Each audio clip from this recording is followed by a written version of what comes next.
ನಮಸ್ಕಾರ. ಇವತ್ತಿನ ಸಂಚಿಕೆಯಲ್ಲಿ ನಾವು ಕೆಮ್ಮು, ನೆಗಡಿ ಮತ್ತು ಕಫ ಬರುವಂತಹದ್ದು ಮತ್ತು ಗಂಟಲಿನ ತುರಿಕೆ, ಗಂಟಲಿನ ನೋವು ಆಗುವಂತಹದ್ದಲ್ಲಿ ಇವತ್ತು ನಾವು ಒಂದು ಔಷಧಿಯನ್ನು ತಿಳ್ಕೊಳ್ಳೋ ಸುಲಭವಾಗಿ ನಮ್ಮ ಮನೆಯಲ್ಲಿ ನಾವು ಮಾಡಿಕೊಳ್ಬಹುದು. ಮೊದಲು ಬಜೆ ಬೇರು. ಈ ಬಜೆ ಬೇರನ್ನು ಚೆನ್ನಾಗಿ ತೆಗೆದುಕೊಳ್ಬೇಕು.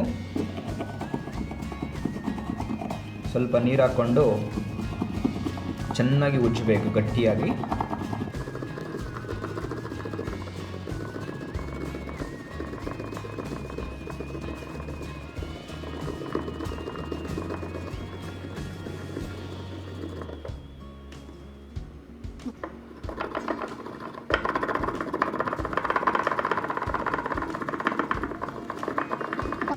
ಚೆನ್ನಾಗಿ ತೆಗೆಯಬೇಕು.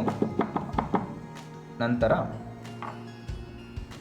ಒಂದು ಹನಿ ನೀರನ್ನು ಬೆಳೆಸಿ ಹಿಪ್ಪಳಿಯನ್ನು ಸಹ ಚೆನ್ನಾಗಿ ತೆಗೆಯಬೇಕು.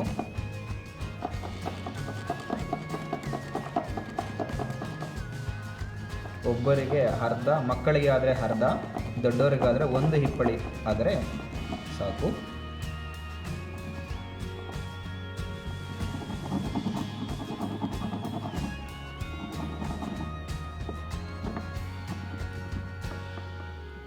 ನಂತರ ಇದರ ಮೇಲೆ ಮತ್ತೆ ಬಜೆ ಬೇರನ್ನು ಚೆನ್ನಾಗಿ ಇದರ ಎರಡರ ಸಮೇತ ಉಜ್ಜಬೇಕು.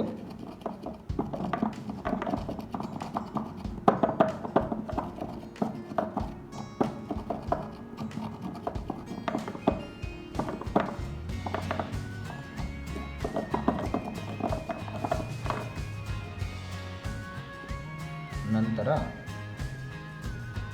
ಒಂದೆರಡು ಹನಿ ಜೇನುತುಪ್ಪವನ್ನು ಬೆರೆಸಿ ಚೆನ್ನಾಗಿ ಕಲಸಬೇಕು. ಹಾಲೊಟ್ಟೆಯಲ್ಲಿ ಅಂದರೆ ಬೆಳಗ್ಗೆ ಎದ್ದ ತಕ್ಷಣ ಇದನ್ನು ಮಕ್ಕಳಿಗೆ ನಾಲಿಗೆ ಮೇಲೆ ನೆಕ್ಕಿಸಿದರೆ ಕೆಮ್ಮು ಮತ್ತು ಗಂಟಲಿನ ನೋವು ಹೋಗುತ್ತದೆ. ಮಕ್ಕಳು ತಿನ್ಬೋದು, ದೊಡ್ಡವರು ಸಮೇತ ಇದನ್ನು ತಿನ್ಬೋದು. ಇದನ್ನು ಮಕ್ಕಳಿಗೆ ನಾಲಿಗೆ ಮೇಲೆ ಸ್ವಲ್ಪ ನಕ್ಕಿಸಿದರೆ ಸಾಕು. ಬೆಳಗ್ಗೆ ಎದ್ದ ನಂತರ ಒಂದು ಸ್ವಲ್ಪ ಹಾಲು ಕುಡಿಯೋ ಮಕ್ಕಳಿಗೂ ಅದನ್ನು ಕೊಡ್ಬೋದು. ಸ್ವಲ್ಪ ಎಷ್ಟು ಸಾಧ್ಯ ತುಂಬ ಸ್ವಲ್ಪ ಕೊಟ್ಟರೆ ಸಾಕು. ಇದು ಚೆನ್ನಾಗಿ ಕೆಲಸ ಮಾಡ್ತದೆ. ಮುಂದಿನ ಸಂಚಿಕೆಯಲ್ಲಿ ಸಿಗುವ. ಧನ್ಯವಾದಗಳು.